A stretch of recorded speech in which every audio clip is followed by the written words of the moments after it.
नमस्कार साथियों, मैं हूं मंगलेश पटेल और आप सभी का स्वागत है हमारे YouTube चैनल पर। साथियों, अभी हमें समाजशास्त्र का जो पेपर प्राप्त हुआ है, तो इसके जो भी ऑब्जेक्टिव क्वेश्चंस हैं उसके आंसर हम देख लेते हैं। आपकी रिकमेंडेशन भी आई है कि सर समाजशास्त्र के पेपर का हमको आंसर नहीं मिले हैं। तो साथियों, पहले हम देख लेते हैं इन ऑब्जेक्टिव प्रश्नों के सही उत्तर। पहला जो प्रश्न है, सही विकल्प चुनकर लिखिए। भारत में पहली राष्ट्रीय जनसंख्या नीति, तो इसका आ जाएगा साथियों 1976। भाषा की दृष्टि से जनजातियों को कितनी श्रेणियों में बांटा गया है? तो भाषा की दृष्टि से 4 श्रेणियों में इसको बांटा गया है। जनसंख्या की दृष्टि से विश्व में भारत का स्थान है, तो जनसंख्या की दृष्टि से भारत में विश्व का दूसरा स्थान है।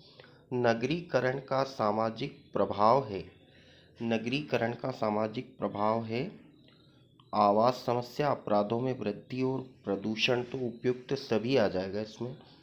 भारत में कौन से अर्थव्यवस्था प्रचलित है? तो इसका आ जाएगा साथियों मिश्रित अर्थव्यवस्था। औद्योगिक समाज की विशेषता है, औद्योगिक समाज की विशेषता है विकसित बाजार प्रणाली। साथियों, अगला जो प्रश्न है वो देख लेते हैं हम। रिक्त स्थानों की पूर्ति कीजिए।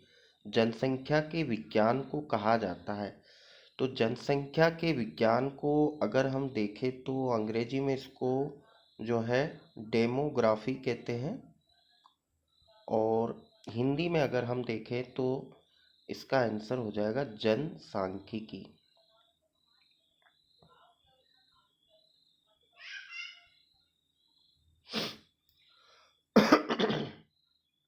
अगला जो प्रश्न है साथियों, दुरुपयोग का विनिमय एवं निवारण अधिनियम सन में पारित किया गया था, तो इसका आंसर आ जाएगा साथियों 1988। ये हमें कंफर्म नहीं है, लेकिन इसकी जानकारी हमें मिली है कि 1988 में ये हुआ था। जाति से निर्धारित होती है, मतलब जाति किससे निर्धारित होती है? तो जाति या तो पहले जो होता था कि श्रम से जो है जाति का निर्धारण होता था, और अभी जो है जन्म से भी जाति का जो है निर्धारण होता है। तो दोनों में से हमें कन्फ्यूज़न है, लेकिन दोनों ही उसके उत्तर सही हो सकते हैं। जो भी कार्य होता है उससे भी जाति का निर्धारण होता था पहले, और अब जो है जन्म से होता है। भारतीय संविधान के निर्माता है, तो भारतीय संविधान के निर्माता जो है B.R. अम्बेडकर जो है उनको भी कहा जाता है। और जो अगर एक तरीके से हम देखें तो भारत के लोग, एक जो प्रस्तावना जो दी है हमारे संविधान की, उसमें भारत के लोग जो है उन्होंने भी भारतीय संविधान का निर्माण किया गया है। हम भारत के लोग इस नाम से वो प्रस्तावना में दिया गया है, तो B.R. अम्बेडकर या हम भारत के लोग इसमें सही हो सकता है। ब्रह्म समाज की स्थापना साथियों बहुत ही सरल प्रश्न है। राजा राम मोहन राय जो थे, राजा राम मोहन राय, इन्होंने जो है ब्रह्म समाज की स्थापना की थी। उसके बाद में जनसंचार का प्रमुख साधन है, तो जनसंचार का प्रमुख साधन अगर हम माने तो समाचार पत्र आ जाएगा इसका। उसके बाद में उदारीकरण की नीति प्रारंभ सन में की गई, तो उदारीकरण की नीति है आ जाएगा इसका 1991। उसके बाद में साथियों सही जोड़ी को अगर हम देख लेते हैं, सही जोड़ी जो है हमारी, निम्न की सही जोड़ी बनाइए। सती प्रथा का अंत जो किया था राजा राममोहन राय ने किया था। मिश्रित अर्थव्यवस्था आ जाएगा सार्वजनिक और निजी क्षेत्र। सर्वाधिक जनसंख्या वाला देश आ जाएगा चीन।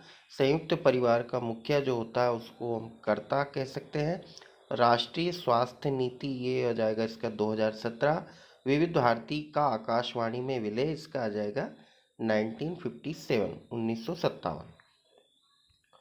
उसके बाद में निम्नलिखित का एक वाक्य में उत्तर दीजिए। मेरठ से निकलने वाले प्रमुख समाचार पत्र का नाम क्या है? तो मेरठ से वैसे तो बहुत सारे समाचार पत्र निकलते हैं, लेकिन जो प्रमुख है उसको मारतंड के नाम से ये आता है, मारतंड। ये इसका सही हो जाएगा। चाय उद्योग की स्थापना भारत में कब हुई थी? चाय उद्योग की स्थापना जो है भारत में कब हुई थी? तो इसका भी हमें कंफर्म नहीं है साथियों। तीसरा जो प्रश्न है, भारत में बहुसंख्यक आबादी किस धर्म की है? तो इसका आ जाएगा हिंदू धर्म आ जाएगा इसका। पुस्तकें छापने का काम सर्वप्रथम कहाँ शुरू हुआ था? अगर विश्व की दृष्टि से अगर हम देखें साथियों, तो विश्व की दृष्टि से पुस्तकें छापने का काम जो है सबसे पहले जर्मनी ने स्टार्ट किया था। और अगर भारत की दृष्टि से अगर हम देखें इसको, तो भारत की दृष्टि से आ जाएगा इसका गोवा। उसके बाद में है संस्कृति शब्द की उत्पत्ति किसने की थी? तो संस्कृति जो शब्द है वो जो है हमें दिया था M.N. श्रीनिवासन ने। M.N. श्रीनिवासन। उसके बाद में अगला जो प्रश्न है, सन 2011 की जनगणना के अनुसार भारत की जनसंख्या कितनी थी? तो ये थी सन 2011 की जनगणना के अनुसार 121 करोड़। 2011 की जनसंख्या। नगरीय जनसंख्या में वृद्धि की प्रक्रिया को क्या कहा जाता है? तो इसको जो है हम नगरीकरण कह सकते हैं, नगरीकरण या फिर कह सकते हैं शहरीकरण। नगरीकरण या फिर शहरीकरण आपने अगर लिखा है साथियों तो वो भी हमारा सही हो जाएगा। अगला जो प्रश्न है, पांचवा जो प्रश्न है हमारा, सत्य असत्य लिखिए। सूचना का अधिकार अधिनियम 2005 में लागू किया था, बिल्कुल सत्य है। राज्य पुनर्गठन आयोग की रिपोर्ट 1 नवंबर 1953 को कार्यान्वित की गई थी, ये भी बिल्कुल सत्य है। हस्तशिल्प का विकास औद्योगिक समाज की विशेषता है, ये बिल्कुल गलत है। ग्रामीण समुदाय का मुख्य व्यवसाय गैर कृषि कार्य है, ये भी गलत हो जाएगा साथियों। भारत की जीवन प्रत्याशा विगत वर्षों में घटी है, तो बड़ी है, ये भी गलत हो जाएगा। औद्योगिकीकरण के बिना नगरीकरण संभव नहीं है, तो ये भी गलत हो जाएगा।